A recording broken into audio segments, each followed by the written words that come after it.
a OpenAI acabou de fazer a reestruturação societária do seu quadro societário, né, que a gente chama de recap. E é uma companhia que já vale 550 bilhões de dólares, é uma companhia privada ainda, não se tornou pública. E essa recapitalização ajuda ela aí no caminho de se tornar pública.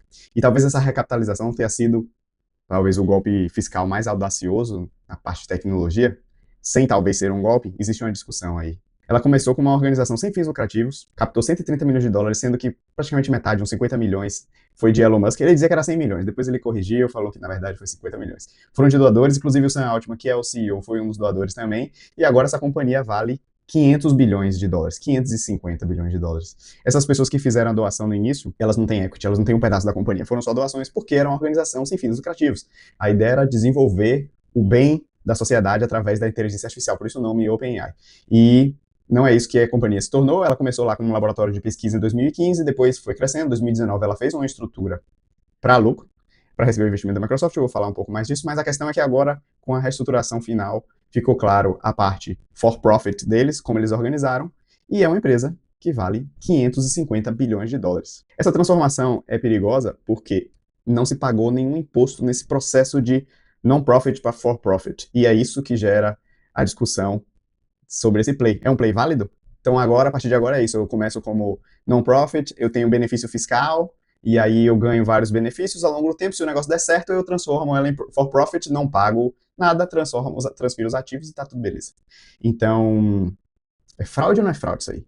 Né? Essa é a conversa que está rolando agora nos bastidores, lá dentro do estado da Califórnia, que é onde deveria ser o imposto, e nos próximos minutos aqui eu vou tentar trazer um pouco de visibilidade do que é isso, como que foi essa manobra, ou esse golpe, ou como que foi essa relação, e por que isso muda tudo na relação Microsoft, maior investidor da OpenAI, com a OpenAI. Então vamos lá, primeira coisa, essa estrutura.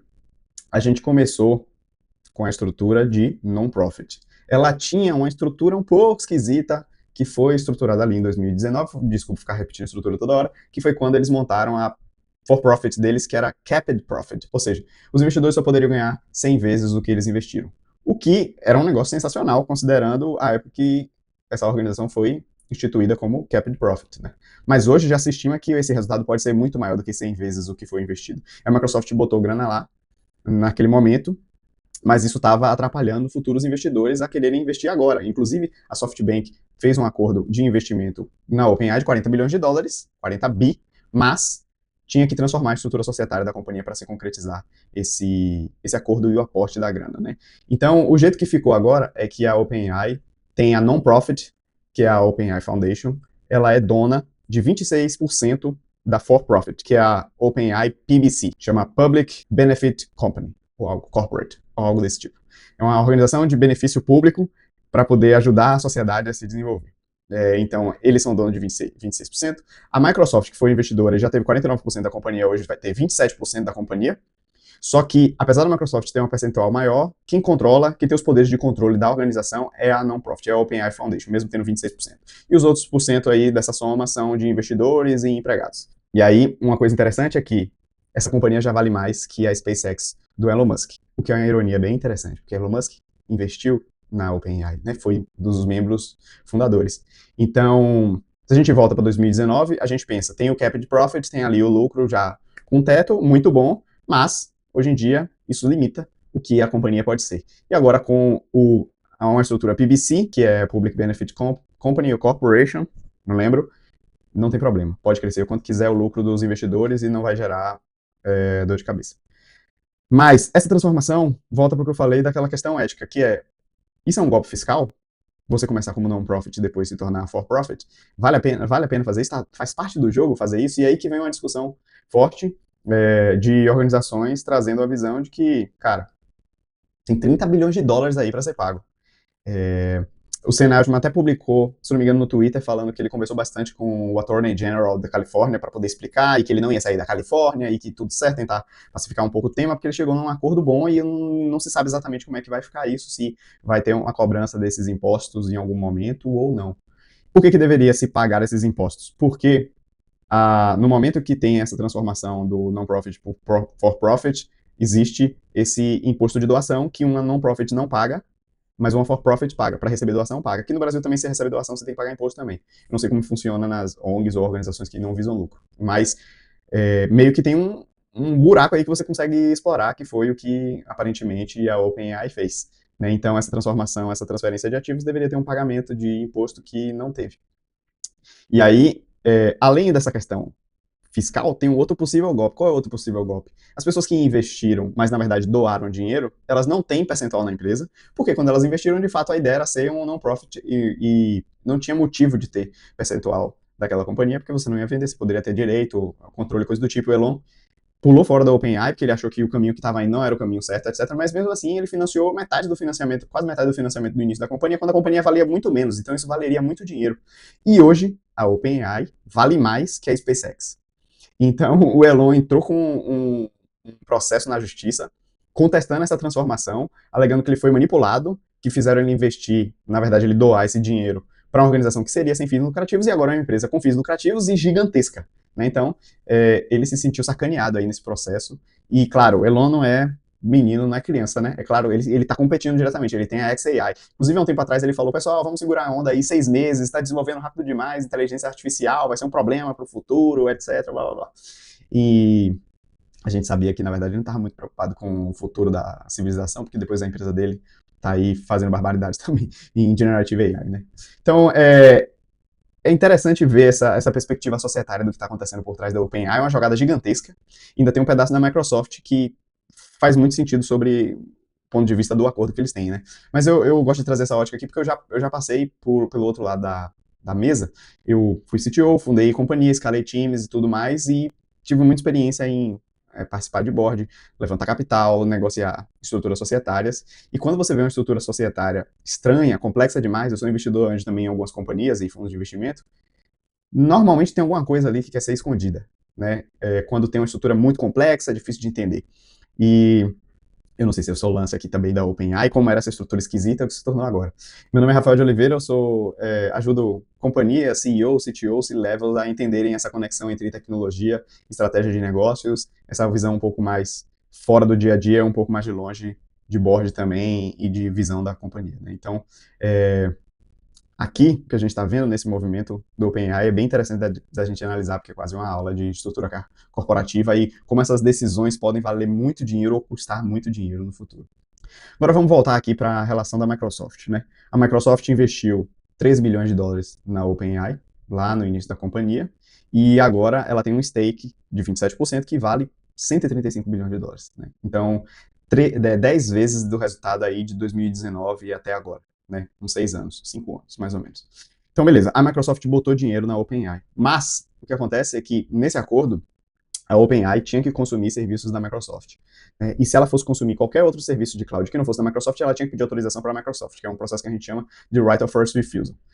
A Microsoft não tem mais Right of First Refusal, ela também não tem direito de preferência para investimentos futuros, mas agora a OpenAI se comprometeu em comprar 250 bilhões de serviços da Azure até 2035, ou seja, nos próximos 10 anos.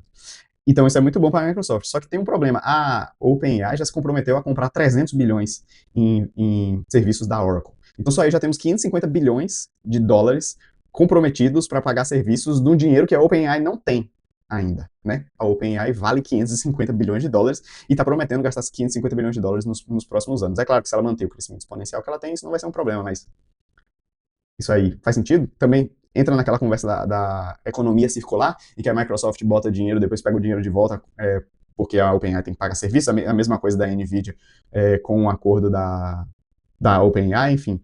Esse negócio está aparecendo cada vez mais e tem essa discussão, se é bolha, não é, faz sentido fazer isso ou não vai, faz parte do jogo ou não faz, né? Quais são as outras coisas que a Microsoft ganha nesse acordo? Ela tem acesso prioritário às tecnologias da OpenAI até AGI ser desenvolvida, na verdade até 2032, AGI sendo desenvolvida ou não, mas a Microsoft tem acesso ao desenvolvimento e às pesquisas da OpenAI até 2030 ou até a AGI ser desenvolvida. Né? E aí quando a AGI for desenvolvida, a Microsoft perde esse direito ao acesso à informação privilegiada, digamos assim. Só que, quando que a gente vai saber se a AGI foi criada, né? Ela foi definida de fato? Isso vai ser um comitê externo. Então tem um espaço muito grande de conversa aí de quando que isso vai acontecer e quando esse direito se perde ou não.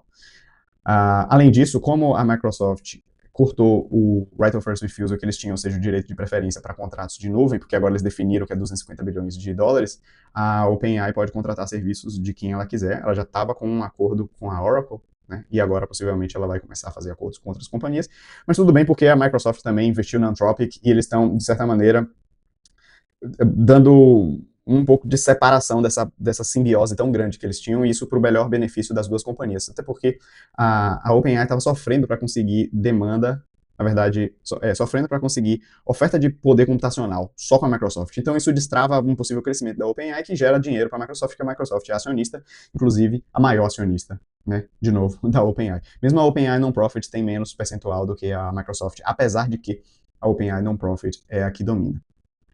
Então, quando a AGI for atingida, a Microsoft perde esse acesso que ele tem a informações privilegiadas, mas ela vai continuar até 2032 tendo preferência para oferecer os serviços Enterprise da OpenAI através da Azure. E além disso, a Microsoft tem, a partir de agora, 20% da receita que a OpenAI tiver. Lembrando que a OpenAI é uma companhia deficitária.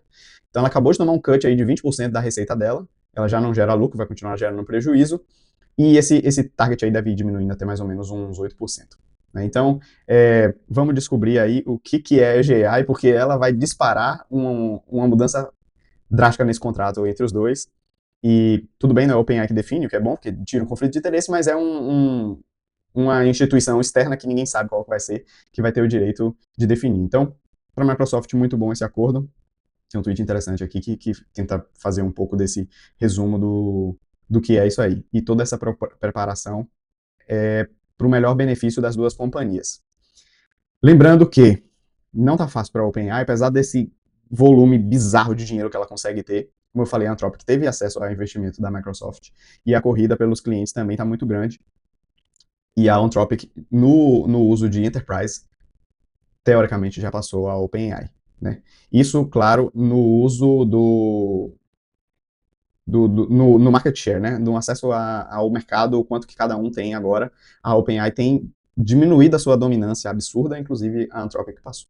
Mesmo assim, parece um acordo muito bom para os dois, mas fica a dúvida. Isso aí é um esquema ou não é um esquema? Vai ter que pagar os 30 bilhões de imposto ou não? E esse processo com o Elon? E aí? É o novo playbook? Você levanta dinheiro como non-profit, depois vira for-profit, e aí você pavimenta o caminho para fazer o que o Sam quer fazer e todos os investidores querem fazer, que é o IPO. Ele já falou, pela quantidade de dinheiro que a gente precisa, possivelmente a gente vai ter que fazer um IPO, que é o que o mercado todo está esperando, né? A OpenAI é uma empresa gigantesca e ainda é pública. Então, o que a gente tem aqui agora? Essa companhia virou uma PBC, virou uma empresa que é for profit, de maneira clara. Parece que temos um caminho mais claro aí para a OpenAI, de fato, fazer seu IPO, se tornar uma empresa pública, né, no mercado público, poder vender suas ações e coisa do tipo.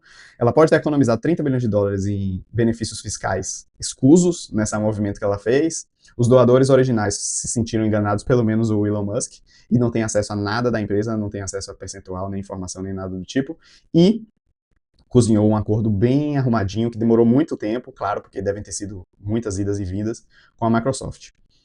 É isso. Se você acha que tecnologia é só código, se você acha que você sendo CEO, você sendo CTO, você sendo COO, CMO, não é. A tecnologia vai muito mais além disso, está muito ligada ao modelo de negócio também, e a parte de estrutura societária é importantíssima para como você permite ou você bloqueia avanços da sua companhia. Nesse caso aqui, a estrutura societária vale trilhões, e muita gente já tinha essa preocupação de a OpenAI é non-profit, tem um braço profit, capped, como é que é isso, como que essas coisas funcionam, como ela se organiza, parece que as coisas estão mais claras agora.